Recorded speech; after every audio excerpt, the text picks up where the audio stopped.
From courtside of the virtual hardwood, it's the NLSC Podcast. This is episode number 466. I am Andrew in our forum, and Andrew NLSC on Twitter. Joining me as always, my co-host Derek, DV3 in the forum, and also on Twitter at DV3G and DV384. Derek, here we are, back on the mics. What's on your mind this week? Well, I'm pretty happy that we just had a session on NBA Jam Tournament Edition for the Super NES. I think you would agree that not only does that game hold up incredibly well, but the game is quite the challenge against the CPU. Unforgiving. And it's so unforgiving. I mean, they shoot, 99% from the field? Close to, yeah. If they get a shot off, it's, whether it's a three, mid-range layup, whatever, they hit about 99% of the time.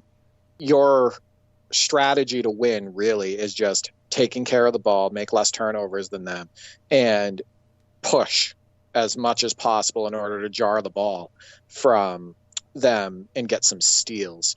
And I think that we did a pretty good job of that when we were using the nets. So Andrew was on Derek Coleman, I was on Kenny Anderson, so he kind of played a rim protector role, and then I was ball hawking and whatnot. We ended up pulling that win out. We won by one. But man, the computer in that game is so tough, and there's a lot of momentum that goes into their favor, especially like in the later stages of games.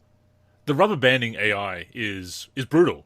You build up a lead, and then all of a sudden, oh, here they come. And this is not uncommon in video games even to this day, but certainly in the 90s. And I was actually watching a video about the internal mechanics of the NBA Jam series, those early NBA Jam games. I forget which channel it is. I'll have to send you the link because it was a very interesting video, and I'll post it on our socials as well because it's definitely worth a look. But there's a lot of stuff going in behind the scenes that when you get up by a certain amount that the attributes drop here and they raise there for the opponent and everything to rubber band the game back into a competitive scene. But yeah, the CPU is just absolutely brutal. They'll happily make shots, Derek, from full court at the end of the buzzer. There's a lot of CPU middle fingers in that game. And that happened in the first game that we played where I was using Jim Jackson and Jamal Mashburn, and we were against the Harold Miner-led Heat. And Harold Miner is so overdone in that game, it's ridiculous. Oh, his ratings are terrible. I mean, terribly good, but yeah. Yeah, they were buying into the hype, though, with Harold Miner about him being Baby Jordan. They made him like a 9 on speed and a 9 on dunk. And anything for a rating in NBA Jam Tournament Edition, that's an 8 and above, it's in the green. It means it's like a super rating. It's like really good. So Miner has those two under his belt. But I did dunk with Jim Jackson, Andrew, and Jim Jackson, for some odd reason in that game, has a 1. He's in the red for a dunk rating. And one of the reasons why I wanted to connect with you is to get into a game and use Jim Jackson to see, hey, he may have a 1 on his dunk rating, but let's see how many times I can actually throw it down in a live game. And I would say I probably dunked it on attacks to the rim maybe 40 to 50% of the time. And I wonder if maybe that has something to do with his height in the game as well. Because he isn't like a short player like Kenny Anderson, who I used in the second game that we played. But it's really interesting how the ratings work in that game. Some of them are just so off, and we're going to get into that. I'm going to get into some of the weird ratings in that game. But it still works really well, and it's still just a great game. It's one of my all-time favorites. Until On Fire Edition came along, it was clearly my far and away favorite NBA Jam game. And there's a couple of reasons for that. One is that it was the first game I played, Tournament Edition. I didn't play the original until years later, so I played the sequel first, or the Enhanced Edition, whatever you want to call it, and that became my favorite as a result, and it's one of those weird things where you play the sequel first and it becomes your favorite. I think the original NBA Jam still holds up just as well. It is a tremendous game in its own right. I do think they made some great decisions as far as bringing the numerical ratings in rather than the bars. I know the bars are classic, but getting that numerical rating, it just removes all ambiguity, sort of, depending on how accurate they are, of course. And, of course, they brought in the injuries. And that is something that I forgot to mention when we were talking about the possibility of having a new NBA Jam game a couple of episodes ago, that I love the injury levels in Tournament Edition, Derek, because it adds that extra element of strategy, because you get knocked down more, the injury level comes up, your attributes go down, your player runs slower, And it's same for your opponent. The more you push, the more you can injure them. You have to substitute. They have to substitute. The CPU has to substitute. So there's that extra element of strategy with the injuries that was missing from the EA games. Exactly. I was about to say the beauty of NBA Jam Tournament Edition over the original is the strategy element that they added. In relation to feeling like you do have to make subs at times, and that your player is not going to perform the same throughout the entire game and whatnot. I think that they did such a good job with that in NBA Jam Tournament Edition. And also for clarity for listeners, when we did win that second game, when we were using, he was on Coleman, we were using the Nets, and I was using Kenny Anderson. We beat the Pistons, who were using Joe Dumars and Terry Mills. But yeah, I also enjoy the Super Nintendo version more than the Sega one, and maybe you're this way as well, and a lot of our listeners, because of the button mapping, because there's more buttons on the Super Nintendo controller. So instead of trying to use one of the standard ABC buttons on your Sega controller for Turbo, you get to use the trigger. You know what I mean? And it just makes things, it just makes a lot more sense on the floor, and I find myself in having more control over the action. So I'll always prefer like the Super Nintendo versions of NBA Jam over Sega. PC and Super Nintendo are what I grew up with, both versions of NBA Jam. In fact, the PC version of NBA Jam Tournament Edition that I own, and still own the original copy that I got all those years ago, one of the very first games I purchased for myself for PC, basketball games, that is. So that's another reason why it's very nostalgic to me. Of course, the Pistons have Oliver Miller as well as Terry Mills, and they actually have identical ratings, Derek, which is weird and wrong as well, but another one of those quirks of the ratings which we'll be getting into shortly. I did wonder why you picked the Dallas Mavericks, the worst team, at least according to the ladder, the tournament ladder in that game, but that does make sense about trying out the dunk rating, because despite the fact there is a tips screen that says players with a 0 rating for dunks cannot dunk, they can absolutely dunk, even if it's just the simple ones right next to the hoop. And that was the same with the original NBA Jam as well. Go in there with Isaiah Thomas in the original NBA Jam. He's got 0 on the bar, completely red bar, but he can still dunk. So I think they changed their mind about that, but they didn't change the tip screen.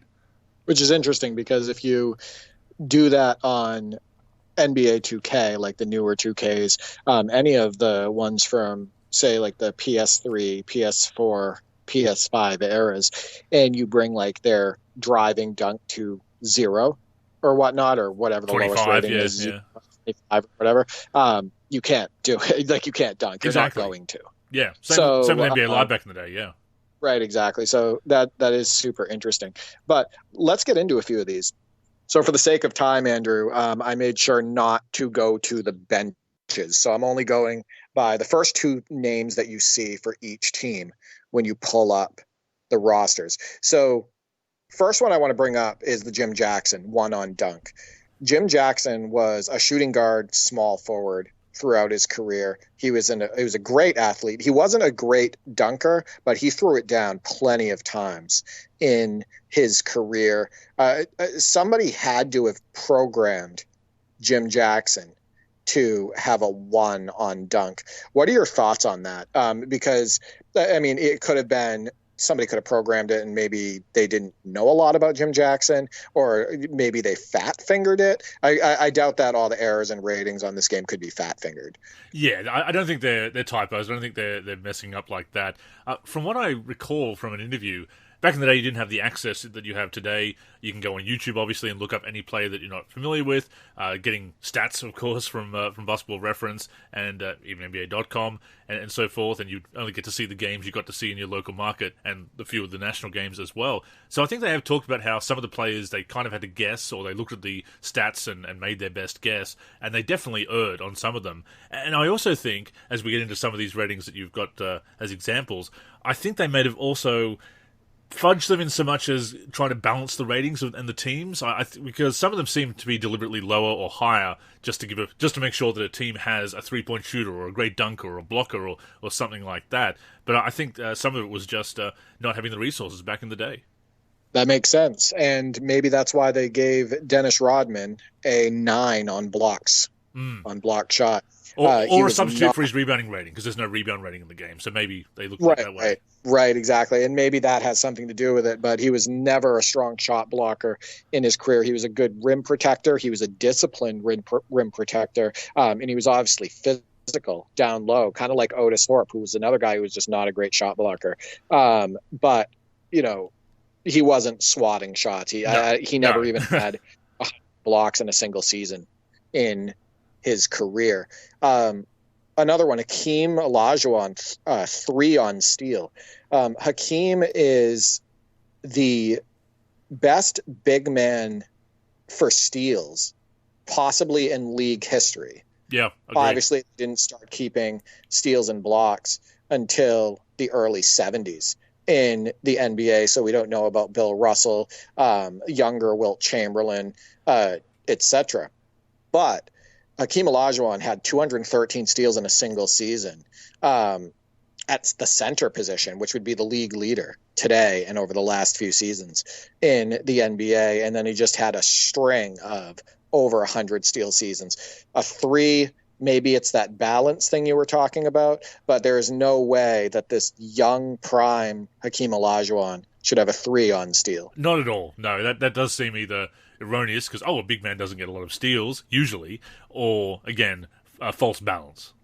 Exactly, and I think that's what they did with David Robinson, too. They gave David Robinson a 3 on steal, and he was excellent at him from the center position. I want to say he had roughly 150, 156, something like that, in a single season. This is a weird one.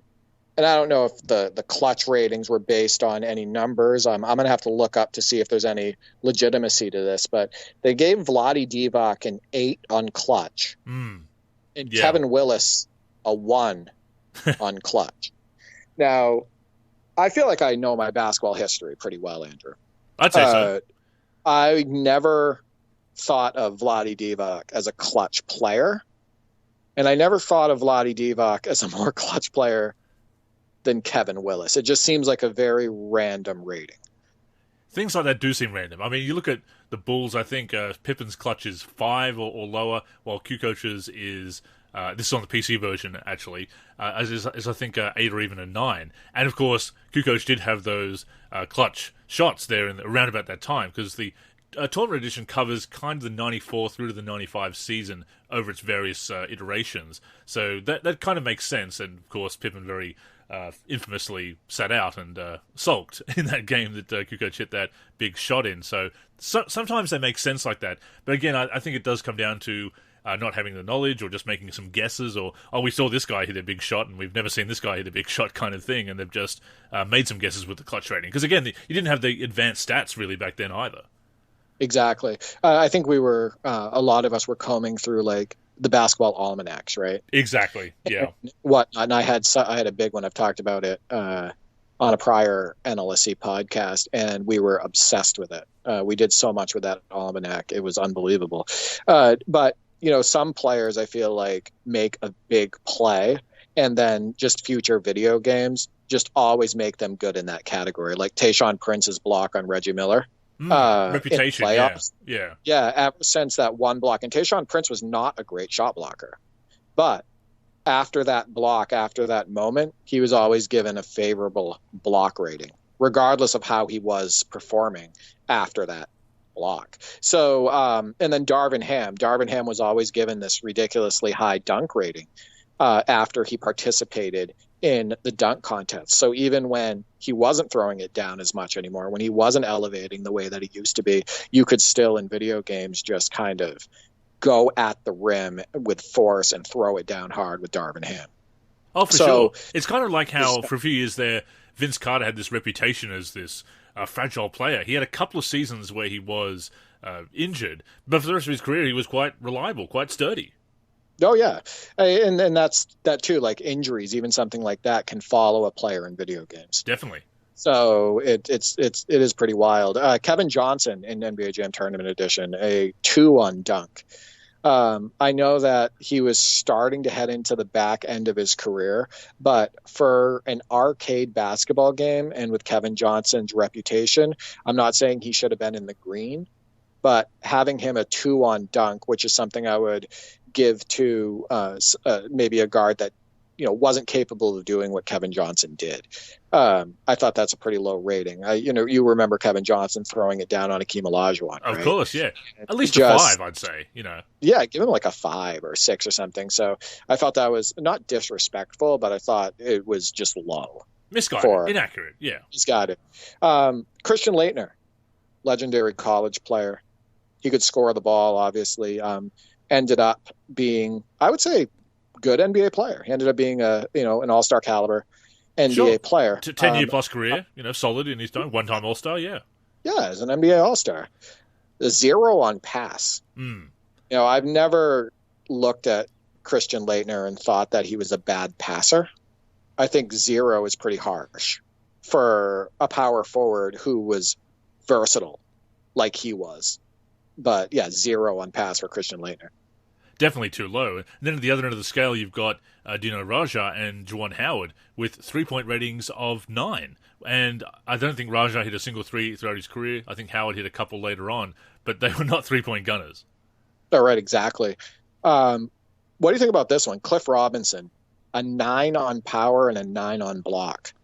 So Cliff Robinson did get 100 blocks in a single season, over 100 blocks in his career, but he was not a great shot blocker. I would say a 9, which is in the green, for shot blocking should be for the elite shot blockers, for the best ones in the league. Agreed. And then a 9 on power for a guy who played small forward, power forward, but was never really considered a power player. He was more of a versatile wing who could give you some post up at times. Fluid, not powerful, yeah. Yeah, it's a little crazy. Otis Thorpe, who was known for being a power player. He's like a power forward. He's the prototypical. I was going to say prototypical power forward, yeah. Right. Obviously instrumental for the 93-94 Rockets championship run. He was the bruiser. He was getting physical with everybody. He was excellent earlier in his career too and whatnot with the Kings and everything. He is a 7 on power. So I understand, maybe trying to do that for Cliff Robinson because he was represented as kind of the big guy on Portland because Clyde Drexler's paired with him. Otis Thorpe is paired with Akeem Olajuwon with the Rockets before the trade, right? And that's 2 big guys as the primary faces of that team. So maybe the Thorpe being a 7 was kind of them trying to balance things out and not make the Rockets too overpowering in that game. So I'm not sure exactly the purpose of that, but I just thought it was interesting because Cliff Robinson was definitely not like a power forward. No, I mean, sort of drifted from small forward all the way through to small forward, power forward, center during different points of his career, absolutely, and not known as a bruiser, as you say, whereas Otis Thorpe definitely should have been at least an 8, probably a 9 in that category. But you look at some other teams like the Charlotte Hornets, you've got Larry Johnson and Alonzo Mourning there. Their 3-point ratings, I think, are 5 each. I think even Ewing's got a 3-point rating of 5 as well. And I think it's definitely done when they have sort of that forward or forward and center combination in some of those teams that if you don't want to substitute and get that bench player for the 3-point shooting, you've got a bit of 3-point shooting in that lineup to begin with. So I think they definitely fudged some ratings and just completely whiffed on some other ones. Well, get this. Vin Baker, who is the big man representative for his team, is a 2 on power. Yeah, very wrong. And Vin Baker was kind of a prototypical power forward. He did play in the high and low post the most of the time, and he could be physical. So he was also a 1 on pass, which again is just a super low rating.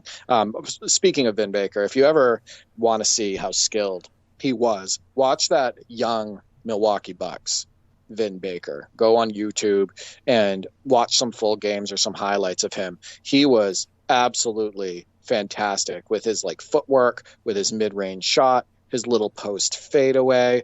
He was really, he could move.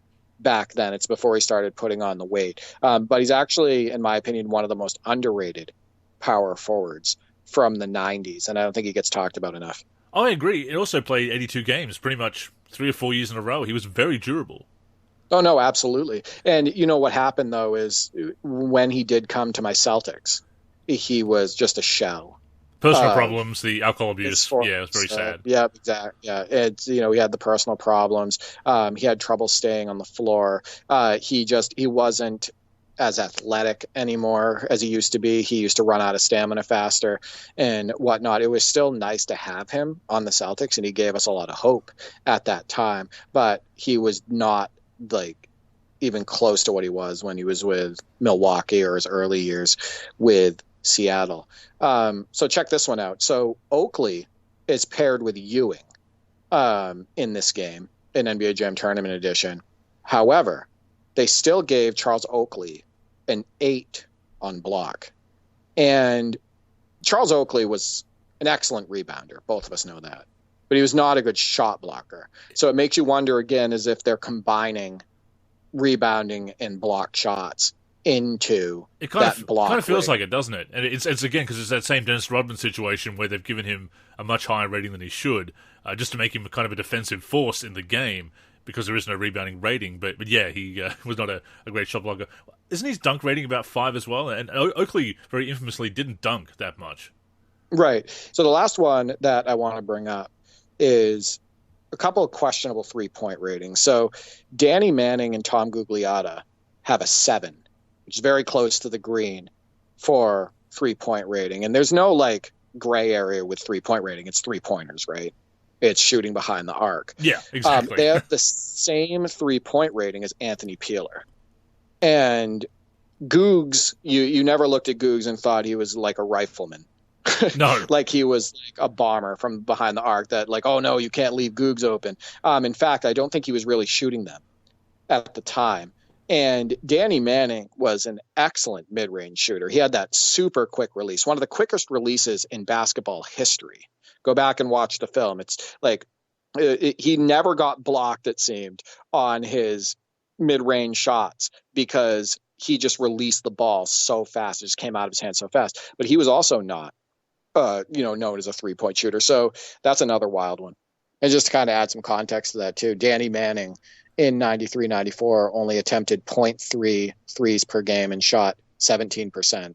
And Googs shot a roughly 1.9 per game and shot 27%, which is not a strong percentage either. So yeah, just some puzzling stuff from NBA Jam Tournament Edition.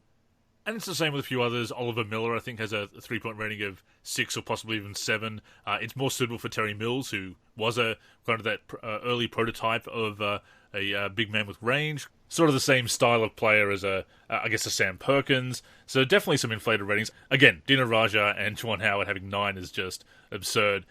So I think they definitely whiffed on some, and others they just kind of made it up to give players, to make them a bit more of a threat or to balance it out kind of artificially. But the funny thing is, for the most part, despite some of those ratings being off, the game just plays really well, obviously, and it is a lot of fun.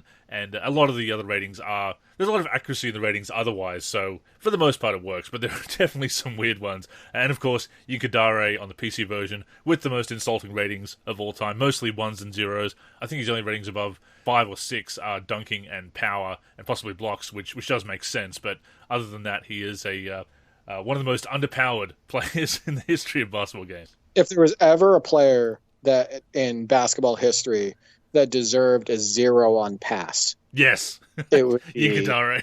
Yunkadare. That is him to a T. I also want to point out too that they can get away with ratings like that oftentimes in an arcade game.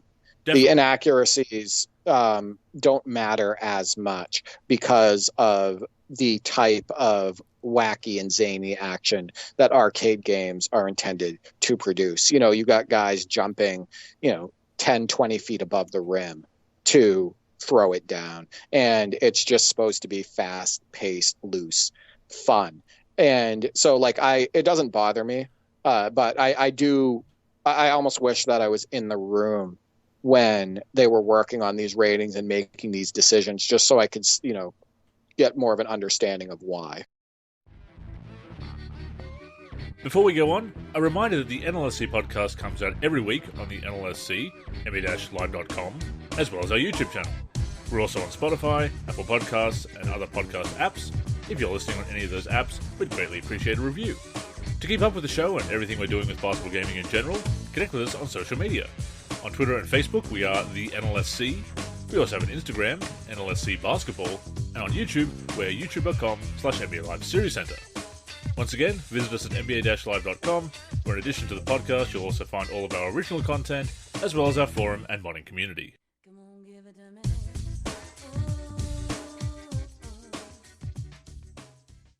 Of course, there are actually tools to modify the Super Nintendo version of NBA Jam Tournament Edition. We've played with a couple of mods that have made use of those tools. Always, as I've said before, always wish I had those tools on PC to mod that PC version. It's funny that we actually have tools for the Super Nintendo ROM, but not the PC version. Usually the PC version is what we have modding tools for. Still would love to be able to put Michael Jordan in Tournament Edition for PC. Obviously has been added to those mods for Super Nintendo. I have talked about my attempts at modding the PC version of Tournament Edition before and coming up short. But speaking of modding, Derek, March Modness, right around the corner. Yeah, and we have a couple big projects that we're hoping to release in the month of March. And before I even get to that, we did use a NBA Jam Tournament Edition mod, and you hosted it. And how fun was that? We were using Steph Curry and Klay Thompson in that game. And if I remember correctly, we ended up winning a game in triple overtime. Triple OT, and I think we hit a couple key full court threes to keep us alive in that game, at the end of regulation and then another overtime, et cetera. That was a ton of fun. And it worked great on my end, even though you were hosting there. But yeah, so Andrew and I both have projects that we're working on and hoping to release during March Modness. One of them being obviously the NBA Live 96 all-time teams roster project for the PC. And, I'm still making portraits for that. We're almost done with portraits for all the starters. Andrew's plugging away on, filling out the rosters with the appropriate players. We've obviously had a lot of dialogue and related to that. And there's been a lot of decisions that have had to be made of, where does Chris Paul go, Hornets or Clippers? Where does Melo go, Nuggets or Knicks? And those are actually kind of fun conversations to have too, because you get to dive into the history of these players, right? Oh, definitely. And of course, there's an argument to have doubles, but we are trying to have a no doubles roster so that you can actually have feasibly a season with no overlap and no doubles in the statistics and the league leaders. So you do have to have these discussions. And like Shaq and Kareem, that's a tough one. My decision on that for our listeners, and Andrew definitely agreed, because it's more of like a balancing act. When you're doing no duplicates, you want to make sure like the player should still fit like on the team you're putting him on. Like he should still have had great seasons with that team. But you can't put Kareem in this instance on like the Lakers and the Bucks. However, because the Lakers have had so many great centers in history, we were able to move Kareem to the Bucks, who needed a strong center. So you have young Kareem on the Bucks. And for the Lakers, we have Shaq starting, and we have George Mikan on the bench. And then for the Orlando Magic, because Shaq isn't there, Dwight Howard is starting at center. So now all three of those teams have an awesome starting big man. So yeah, those decisions have to be made, but they're actually fun. It's kind of fun talking through the process. And then I have my NBA 2K19 all-time fantasy draft roster that my brother and I have worked tirelessly on, that we're going to be releasing hopefully in March. And that's the goal is to have everybody on the free agent list above 80 overall having a portrait.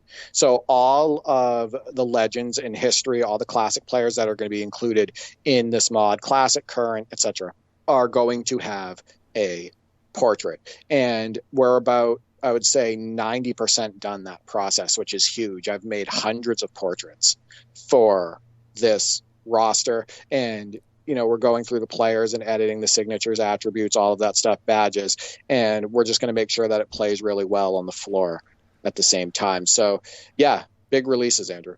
Yeah, and passion projects as well, things that we can really get enthusiastic about, and that is the main thing with modding, that you do want to make these, especially with big projects, you need to have the enthusiasm that will keep you going through the tedious parts, where working on all the badges, working on all the attributes, that takes time. When you're putting in the effort, that does take time when you're not just copy and pasting like we have seen in some official rosters anyway. But when you want to put that effort into mods, yeah, it does get tedious at times. But if you have that passion for the players you're working on and whatever the concept for the roster is, that carries you through that.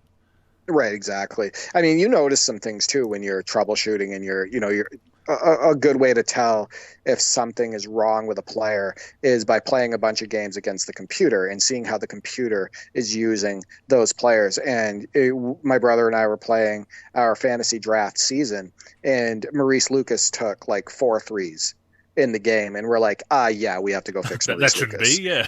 Yeah, we got to go check his ratings because he did hit one of them. We got to go check his tendencies, and sure enough, we went into his tendencies, and for some reason, he had like I don't know, like 25 open shot 3 tendency or something like that. So oversight happens. That's, with so many players. To dial that back. Right, exactly. There's hundreds of players in this roster. So a great way to troubleshoot is either do computer versus computer, or get on the floor yourself, you control one team and play against the computer and see how they're playing with those players.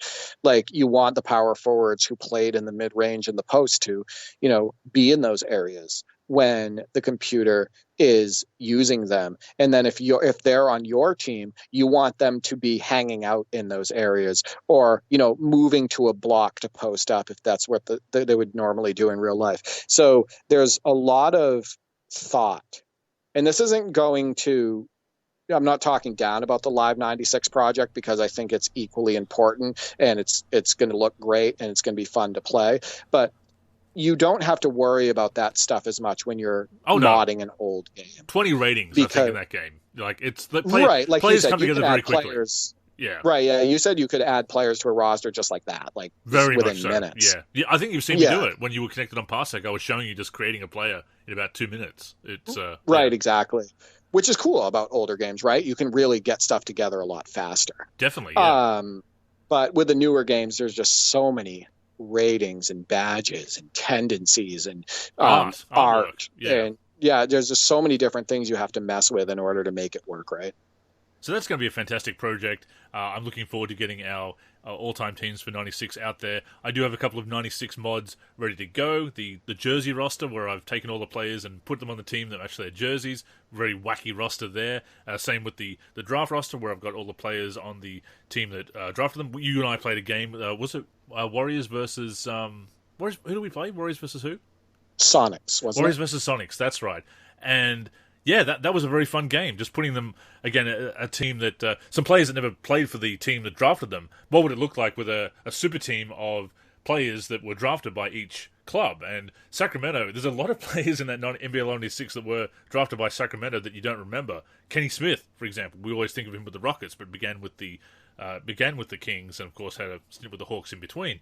But there's things like that, and of course Anthony Hardaway with the Warriors, who drafted him and sent him to Orlando for Chris Webber. So there's a lot of what if scenarios there that just putting it all together. What if teams kept the players they drafted, all the players they drafted, or in some cases like a John Starks and a Avery Johnson, the team that signed them first, so I didn't leave all the undrafted players out. But those are a couple of projects I've got going on. The 2K10 Missing Legends that I'm adding, getting close to finishing that now. Added Spreewell the other day to the 90s West, so that was exciting. And also looking at updating some of my existing rosters, Derek, going back to that 2002 season roster for NBA Live 99 and adding some faces and repackaging that, and same with the 96 roster for 2001, maybe some enhancements to that 2004 96 roster, things like that. Just enhancing some old projects and re-releasing them, and also some new stuff as well. So yeah, I remember Kenny Smith with the Kings for the fact that he actually competed in the slam dunk contest when he was with them. That's right. So that's how I usually remember him with that franchise. And if you remember correctly, on that NBA Live 96 game, we got absolutely torched by Penny Hardaway and Robert Parrish. That's right, yeah. And Robert Parrish, the Warriors. Because Robert Parrish wasn't doing the same for us when we were playing with that the classic teams roster. Or no, was it the all-time teams roster we had with Parrish? We were playing a game with it was the all-time teams. Yeah, it was the all-time teams. Yeah, and he drastically underperformed for us. And killed us. Yeah. But when he was with the Warriors there and we were playing against him, he was just like the best center of all time. But yeah, no, you have a lot going on, modding related. And I think one thing that I'd like to do maybe for March is create at least one cyberface for one of the newer 2Ks, because as you know, I was really getting into it and I felt like I was getting a lot better at it. I released the Mask and Walter McCarty and an improvement to Jim Jackson.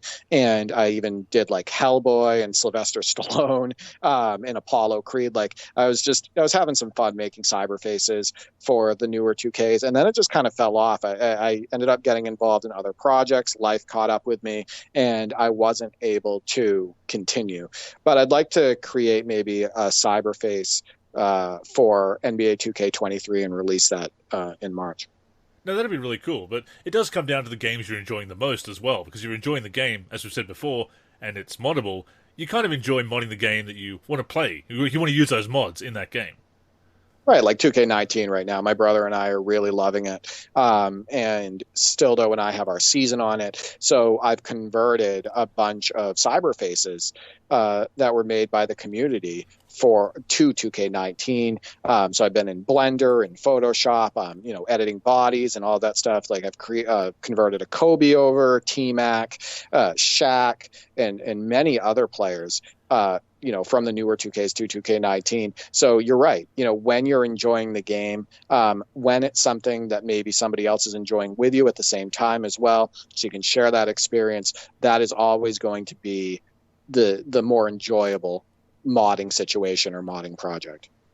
And I will also have some features out. All three, Monday Tip-Off, Wayback Wednesday, and the Friday 5, will be covering some modding topics this month. Not just modding topics, there'll be some other gaming topics, obviously, that I like to cover. Got the players who only appeared on certain teams in video games, the Phantom Stint series, that is the last Friday of every month at the moment. But I will be covering some modding topics this month as well. Sure, we'll be talking about it on the podcast.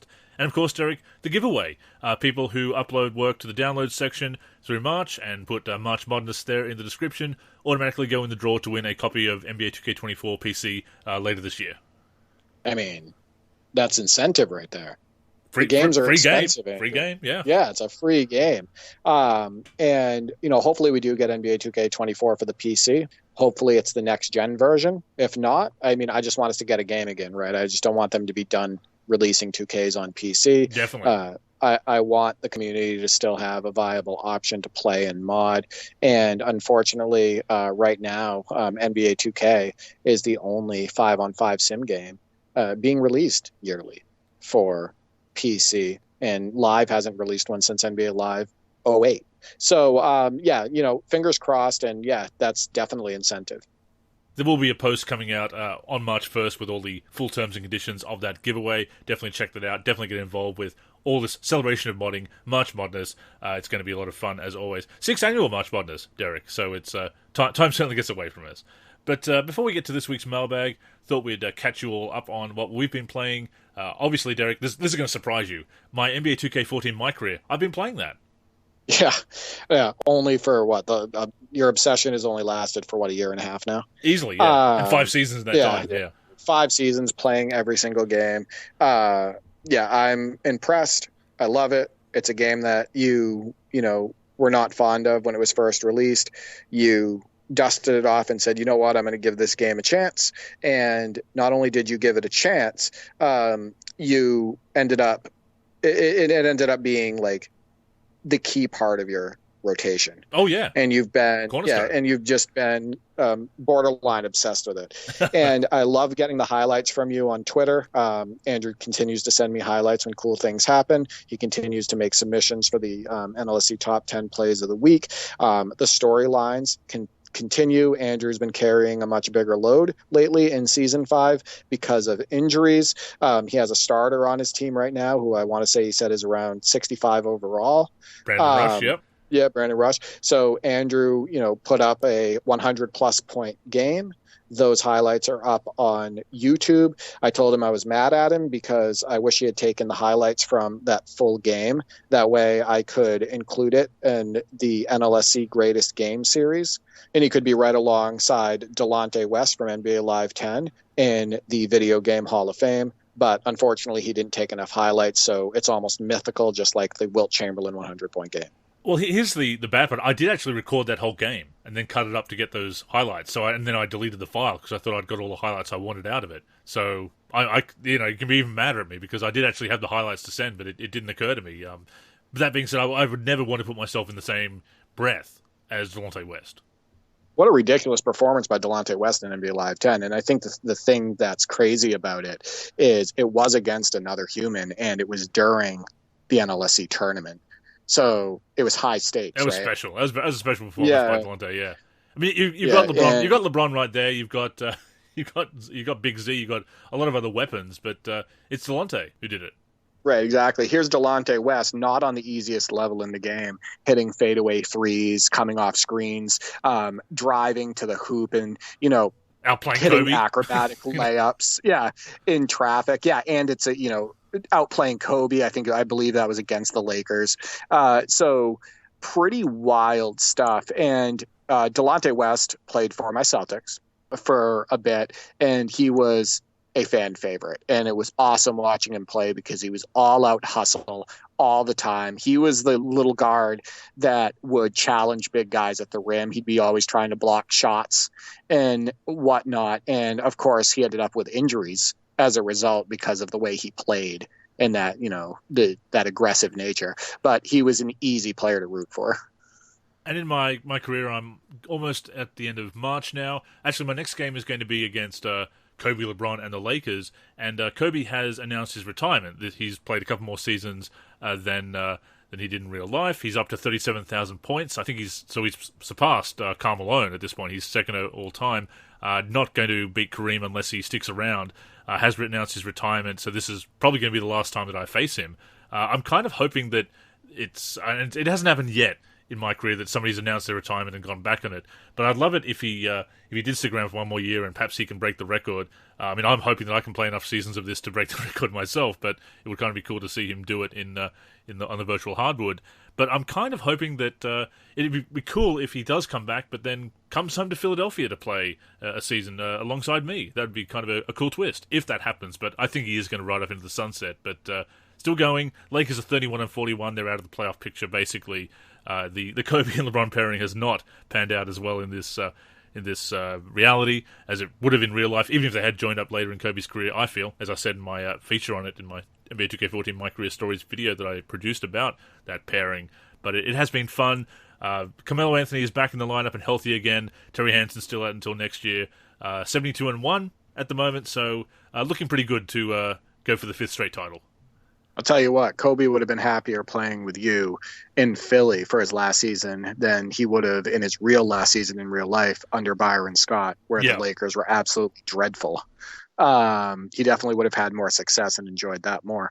So for me, NBA 2K19, my brother and I are over 30 games in now to our all-time fantasy draft roster season. So we're doing a My League. We're using the Orlando Magic. I'm locked on Shaq all season. He's using the rest of the players. We have Tracy McGrady. We got Charles Barkley in the 3rd round. Not sure how that happened. We have, Reggie Theus, Tim Thomas, Ricky Davis, Josh Smith, Peja Stojakovic, Steve Francis. Really fun team. And we're starting to get even better at the game because we keep playing. So we're beating the computer pretty easily right now. So that's kind of cool and sad at the same time because we were enjoying the challenge before we kind of just figured things out. But we have that season going. Then we have an NBA 2K17 Ultimate Classic Teams roster season where it's the best teams of all time. And it's the seasons between my two brothers and I. We're all controlling a team. I'm controlling the 94-95 Rockets. My brother Mark is using the 86-87 Los Angeles Lakers, and Nick is using because he wanted to use a younger Jordan, so he chose the 88-89 Bulls. And we're just being each other's opponents every game and whatnot. NBA 2K17's gameplay still holds up very nicely, and there's a lot of great highlights that are being produced and a lot of great competition for that season. And I also want to say that we're over 20 games into that as well. So those are the two regulars as part of the rotation. Stildo and I are still playing our NBA 2K19 94-95 My League. I'm going to be posting a gameplay video shortly of Sonics versus Jazz, where it went right down to the wire, and I have not lost this season, at least for the games that I've posted, but keep an eye on that game because it could have been my first loss.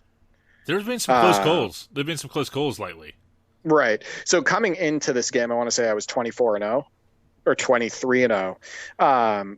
And yeah, the Jazz are so formidable. It's John Stockton, Karl Malone. They are just loaded with shooters, with slashers like Blue Edwards and whatnot. And it's a tough team to score on inside. They play great perimeter defense, and offensively, they're incredibly tough to stop. So, and they also have like Jeff Hornacek, which is a huge bummer because him and Stockton can both like light it up from the outside. I also did post a gameplay video today from that season where I used the Suns with Barkley, Marley, KJ, and whatnot versus Stildo's Magic, and that was an excellent game. So please check out those highlights on YouTube. But that's really those are the two games that are mostly in my rotation right now, like the regulars, NBA 2K19 and NBA 2K17. And the seasons just fly by when you're having that much fun, don't they? Oh my God, yeah. I don't know, created a lot of memories with basketball video games, and it just never stops. I mean, we've been doing this now since the 90s, and with each game and each year that goes by, we find a way to create memories on the virtual hardwood, and it's just a lot of fun. And of course, I also posted a video of Charles Barkley in NBA 2K6, belated birthday celebration for him. Of course, I did the MJ 1988 dunk contest as a celebration for his birthday last week. Forgot about Chuck on the 20th, so I had to put something together for him for sure. And 2K6, one of his rare appearances and rare official appearances in games, especially post-retirement. So that was fun to play. And 2K6, I've kind of got a bit of a fondness for that game, Derek. I'm going to cover it in Way Back Wednesday. I probably do prefer Live 06 in many aspects, and certainly Live 06 PC because of modding and so forth, and right-stick dribbling. But, 2K6, I've kind of warmed up to that one. And as I said in last week when we were talking about the annoying mechanics, yes, I'm not a fan of the dribbling mechanics pre-2K13. Some of the 2K11, 2K12 I like a bit more than some of the earlier titles with that early original version of isomotion, but I can make it work, and yeah, I like 2K6. Yeah, NBA 2K6 is a lot more limited than Live 06 in relation to like the things you can do on the floor. Like the control, like like you can do so much more with your dribble on NBA Live 06. The post game is a lot better. Attacking the rim feels better. Like if you want to talk about having more control, there's really no debate. You can't say that you have more and more control and more options in NBA 2K6. However, I will say this: I enjoy that game at times. I actually posted a gameplay video to my YouTube channel a while back using the Warriors. I think I was against the Raptors in that game. And I had a lot of fun with that game. But it does look really good capturing it using the Elgato. And you use the Elgato, to capture that footage. And I watched the whole video a couple times, and it stands out. They did a really good job with the next gen jump from NBA 2K6 on the PS2 era to, moving it to like Xbox 360. It looks good in motion, and some of the faces are alright, but some of the faces are pretty ordinary, especially compared to what EA were doing at the time. Oh, no, 100%, I agree. So yeah, a lot of fun being had on the virtual hardwood. As always, we will keep you up to date on what we're playing, and we want to hear about what you're playing as well. And speaking of community interaction, Derek, it is time to open up the mailbag. To the mailman, the pump fake. What an unbelievable dunk! So I asked the community, what is your ideal basketball gaming experience. And I gave examples, is that, playing with a friend or family member online or locally, snacks in front of a TV or sitting in front of monitors using your computer, listening to podcasts while you grind away. And that's really the nature of the questions. I want to know how people prefer their basketball gaming experience. And before I give my take on this, I'd like to know, Andrew, what is your ideal basketball gaming experience?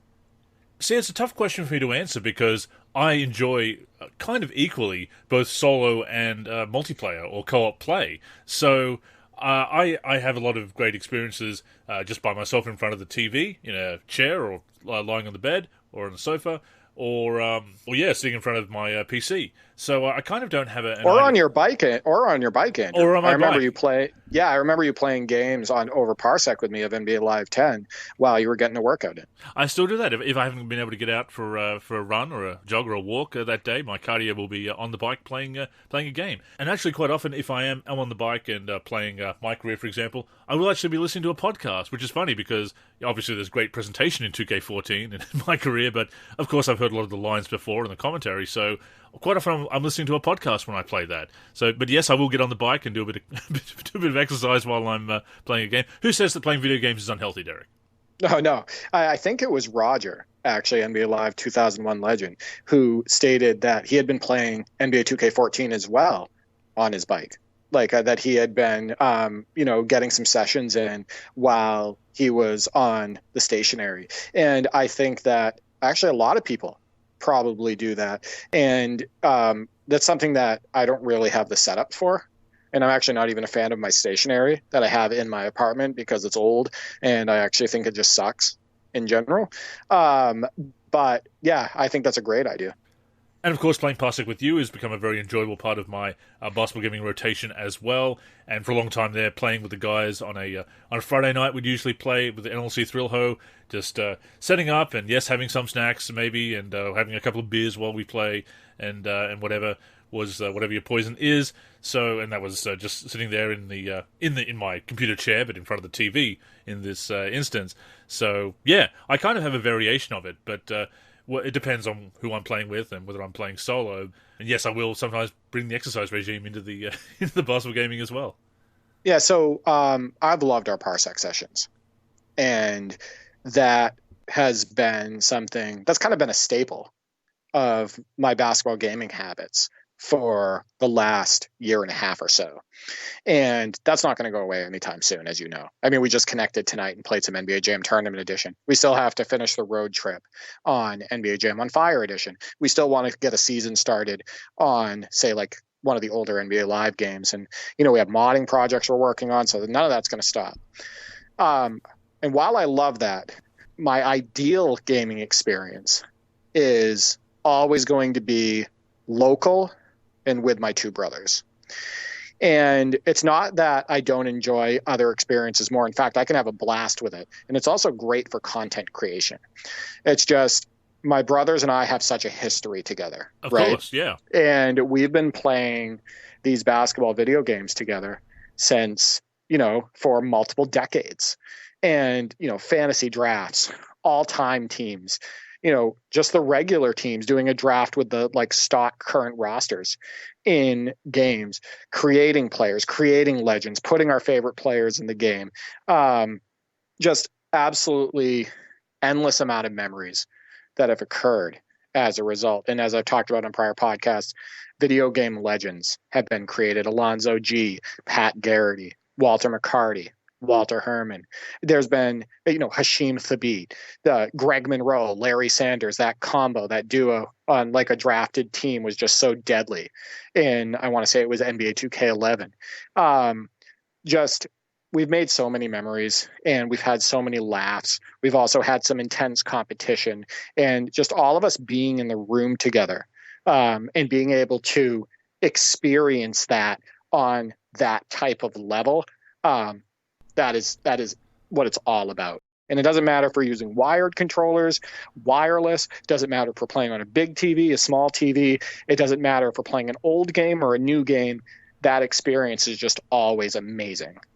No, I love it, and I can relate to that. Obviously, with my cousin coming down every holidays, either sitting, one of us sitting in the computer chair, one of us sitting or lying on the bed, playing on the console, or two chairs in front of the computer when we're playing the PC version of Jam or whatever. And again, yes, as you say, the camaraderie, the jokes that you'd tell, and the intense battles that you'd have against the CPU in co-op play, which was what we'd usually play, can definitely relate to all of that and some of my fondest basketball gaming memories as well. In fact, once we actually played a game of our Live 95 season with the Rockets, and we had we had a microphone and a tape recorder, not these fancy microphones and MP3 recordings that we're doing these podcasts with, Derek, digital recordings, recording onto a tape, and we're commentating and making jokes and doing fake promos and everything, but based in 1995 for upcoming games and everything. And yeah, I think I still have that recording somewhere.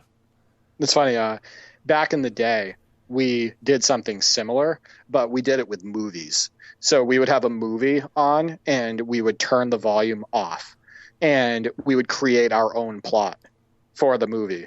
And like we would do the voices for the actors. You did riff tracks. You did Mystery Science Theater 3000. Yeah. Yeah, stuff like that. And that was like really fun for us. But that's what it's all about, though, is it's, the creative aspect, the shared experiences, like anything that's a shared experience with somebody else will always be more memorable, right, than doing something solo. And that, in my opinion, too, though, is the beauty of Parsec. Like Ken, so Stildo 33, him and I have never met in real life. He's a guy that's roughly around our age, but we share a love for basketball, and we're able to connect on NBA 2K19, play this season, or even outside the season, just play some of the, regular games with the other mods and everything like that. And we can still have laughs, right? Oh, yeah. We can still get competitive. We can still trash talk each other. He can still send me a picture of lobsters whenever he's killing me with Greg Kite. Like stuff like that is, in my opinion, just what it's all about. And he, participated in the NBA Jam on Fire edition tournament, the NLSC tournament, and him and I faced off in the finals. And when he hit the game winner in what would have been a closeout game against me with Larry Bird, he was screaming. We were on the phone. He was just like screaming with excitement, like in your face and whatnot. And like I said, that's just what it's all about. I'll never forget that moment. Even though it wasn't local, I'll never forget that moment. No, that's what it's all about. And I had the same with NLC Thrill Ho as well on Friday night.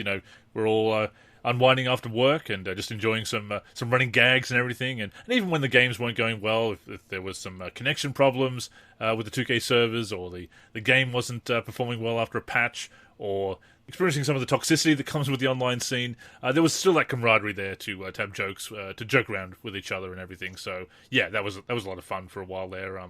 It's been difficult to do with the games, the online scene not being as fun at all. It's there are some things that jokes can't overcome, Derek, and that's why there's some games that we don't play as often.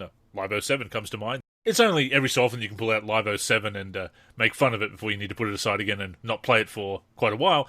But no, it definitely helps that whole experience. And look, I do love solo play. I love games like Fallout that are single player. So playing through a dynasty and having that online storyline going, or as I'm doing with my career in 2K14 at the moment, that keeps me very entertained. And growing up, I do have an older half-brother who's 16 years older than me, so I kind of grew up as an only child, apart from having my cousin coming. And that was pretty much the only time I had somebody else in the house was when my cousin came to visit, or when friends came around, of my age anyway, obviously. So solo play has always been very important to me and very fun. But no, it's always great to get friends and family joining in as well. Right, and I think what the community expressed with their responses to this week's mailbag is kind of a mixture. It's, whether it's online or offline, I think the community still more leans to enjoying offline more and that local experience. But going by the responses that we did receive, it's definitely a mixed bag. So let's get to those responses, beginning with Roger, one of the Live 2001 legends, of course, says, face-to-face gaming only, liquor drink in hand, old-school basketball or baseball playing on another TV in the background. And yeah, having some of that background noise, especially a classic game, yeah, I like that. They are Roger and Nate, NBA Live 2001 Legends. By the way, congratulations, guys. Your YouTube channel is growing. Your subscriber count has gone up immensely lately. I've been keeping an eye on it. I think you guys are roughly around 300 subscribers. I think the last time I talked about this, just a few weeks ago, you had just hit 200. So that is some fast growth for the type of content that you folks upload.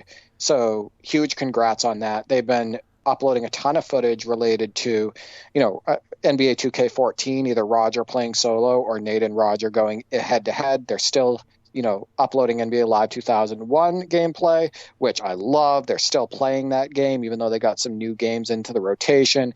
They stream MVP Baseball 2005. You guys are old school. I love it. You love the local experience, just like I do with my brothers. So that is some awesome stuff. I'll give you an example of something that is similar to what Roger said, having a game on in the background. So back when we were younger, there was a period of time when my brothers and I would get together and play GoldenEye 007 for N64. Just an amazing game. Still amazing today. And we would all play, they had like the multiplayer, the split screen and all that stuff. So we would be huddled around this small TV.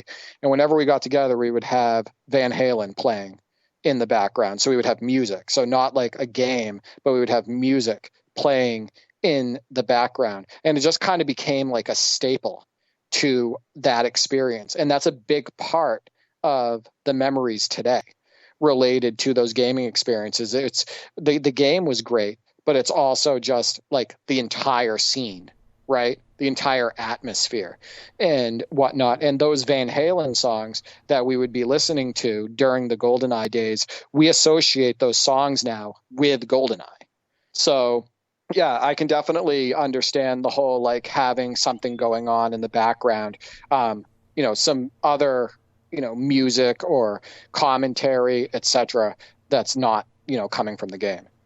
And to that point, Nate also follows up with, when Roger and I game, we like to have a second TV playing YouTube sports highlights muted. Roger makes a round of liquor drinks as well. When I game solo, I usually record or stream on YouTube. Sometimes I'll play a podcast and turn the commentary volume completely off. And yeah, once again, I kind of do the same thing with my 2K14 My Career and other games when I'm playing. Especially when I'm on the bike, I'll be I have the commentary down or muted and be listening to a podcast or some music. Yeah, and one thing I'd like to ask them as a follow-up is, does Roger play better when he's sober or when he's had a few drinks in him? I'd like to know, does he loosen up and, maybe he's better on the games, once a few drinks are in him? You guys can come back with that answer. Next up, we have Juicy Shack Meat. It says, ideally, I love to play with my brothers and childhood buddies during weekends with hot dogs and fried noodles on the living room desk as we take turns playing, just like the old days. It'd be a huge bonus if my wife joins us for 3-point contests of Live or 2K. And yeah, that whole party setup. And of course, you mentioned GoldenEye. That brings to mind many afternoons and mornings before school spent with friends playing games like that. Any kind of multiplayer we can get. 2 players is always fun when you get 3 or 4 in, either taking turns on the controllers or a 4-player split screen, as was the case with GoldenEye, of course. Tons of fun. I think that a lot of the kids today are totally missing out on that experience because everything is just online, right? And local play isn't promoted the way it used to be. Some of the things we used to do in the past that were so special with multiplayer was like Super Smash Brothers, right? That was, a bunch of people in the same room hooked up to the console and, having laughs and, eating snacks together and, maybe even having a drink and stuff like that if you're of age, and whatnot. And then, you had games like, GoldenEye, which I already mentioned. Then you had like WCW versus NWO World Tour, where you could have multiple controllers hooked up and you could do like a tag team match and all of that. I think that, again, nothing beats that shared experience. And if you're spending, time with family and friends and everything, and you got snacks and all that stuff, that's just all the better.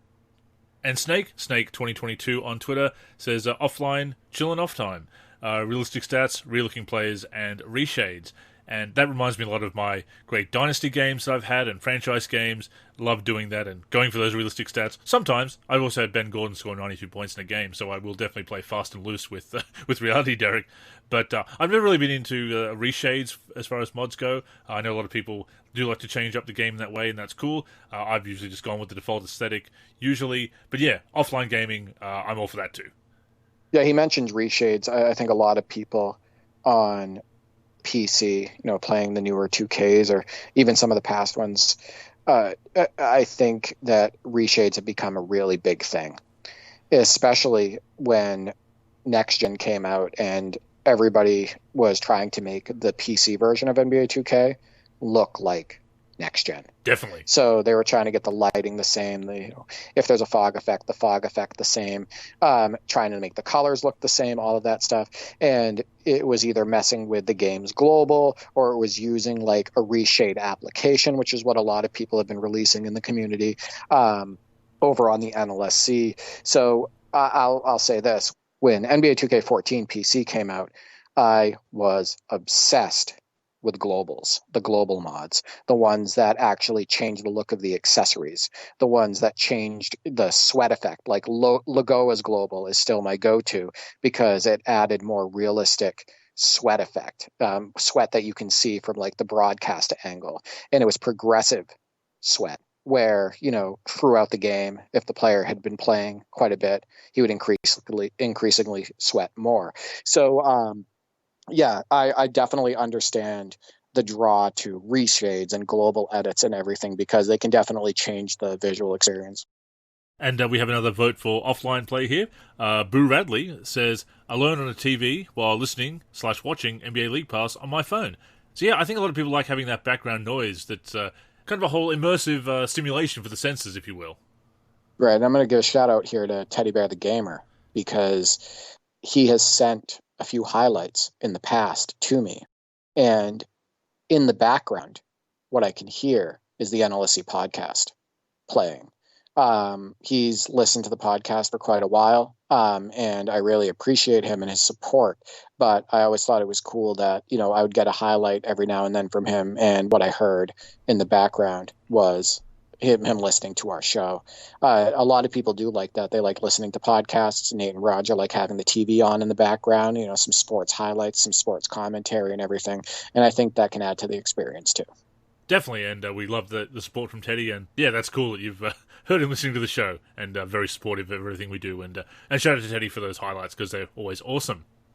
Next up we have SweetJones_OTF, Big Perk, says, family member/online scene, sitting in front of my big screens, playing on like volume 25 with my soundbar on, and a case of beer, just having fun and battling each other, win or lose, just positive vibes. And yeah, obviously we all get competitive, but it is important that win or lose, you can be a good sport and compete hard and and ultimately have fun with the games. Yeah, my brother bought me an amazing soundbar a couple of years ago, and came with the sub and everything, and it's just booming. Like, it's just great quality. However, I live on the third floor of an apartment. So there's somebody who lives directly under us, and there was absolutely no way that I could keep this installed. And it's sad, but it's more motivation for me to buy a house, and I'm still looking, and that's a nightmare right now. If anybody wants to ask me, reach out, and I'll tell you how much of a nightmare it is.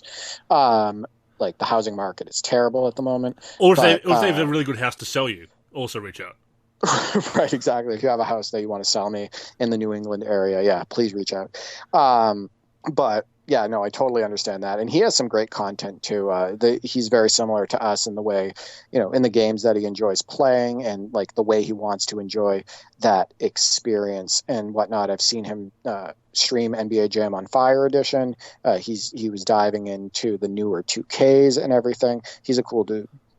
And Intermediate Difficulty Pete says, local single player, no always online nonsense, sitting in front of a TV, quiet room, fully immersed in the experienced broadcast type experience. Yeah, once again, reminds me a lot of my franchise and Dynasty gaming, the way I like to do it. I was usually in front of a PC at the time, except for Live 2004, funnily enough, playing as much as I modded that on PC and did play it on PC. My Dynasty that year was actually on PS2 because that version came out first, and I just got hooked on that.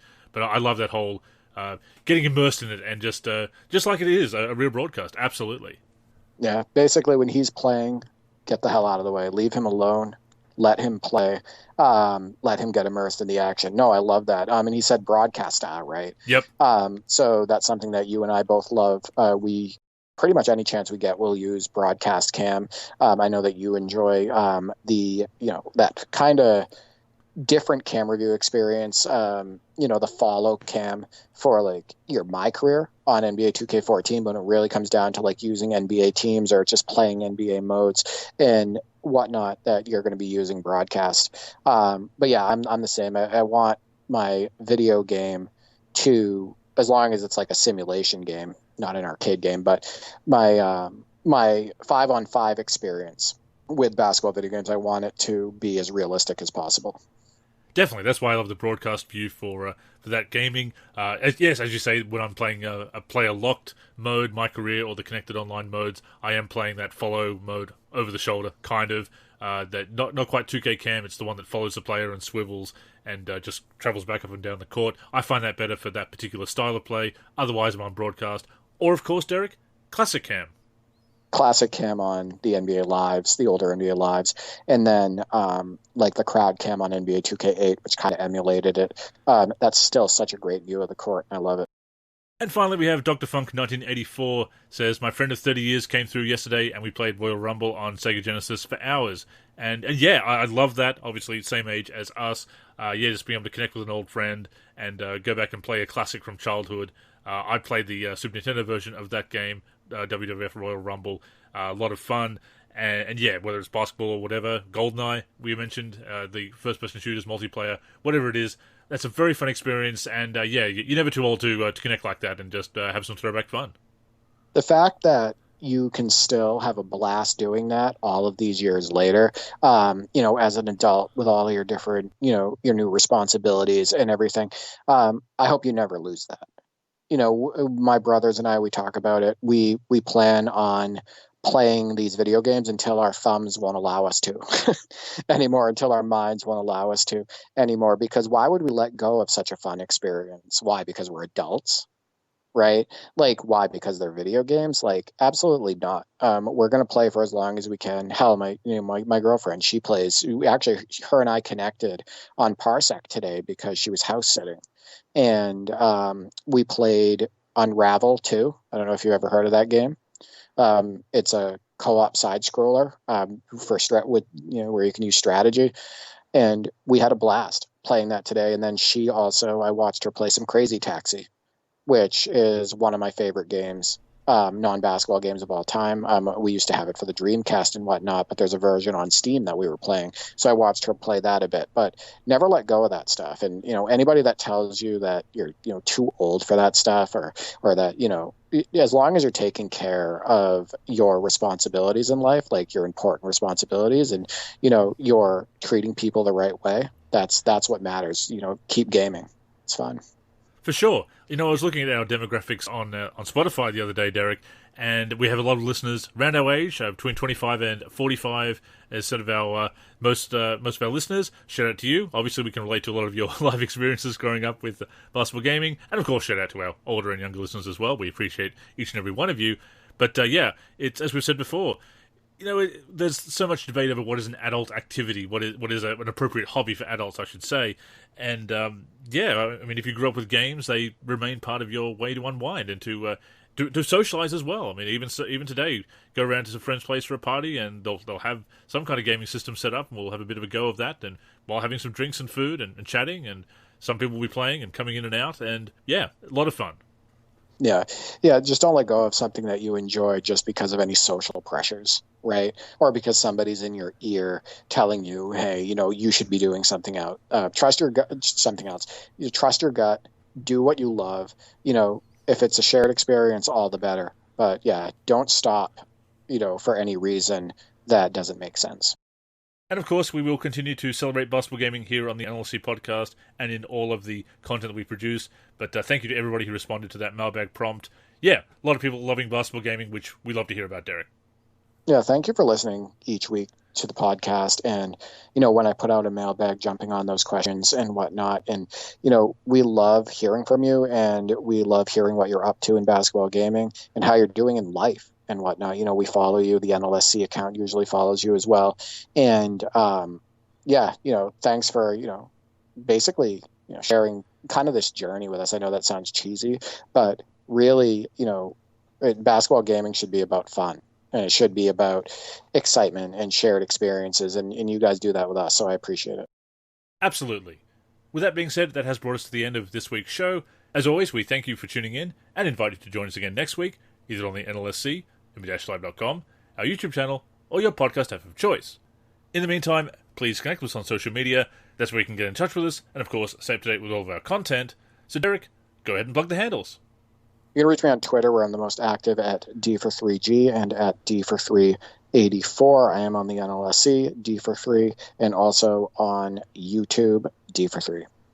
One final reminder about March Modness, that tips off next week. Look out for the full terms and conditions of the giveaway, and please get involved with that, uploading mods and, of course, enjoying them, and we'll have plenty of content about that. I am Andrew in the forum and Andrew NLSC on Twitter. The NLSC is on Twitter and Facebook at the NLSC. Our Instagram is NLSC Basketball. We're on YouTube at youtube.com/NBA Live Series Center.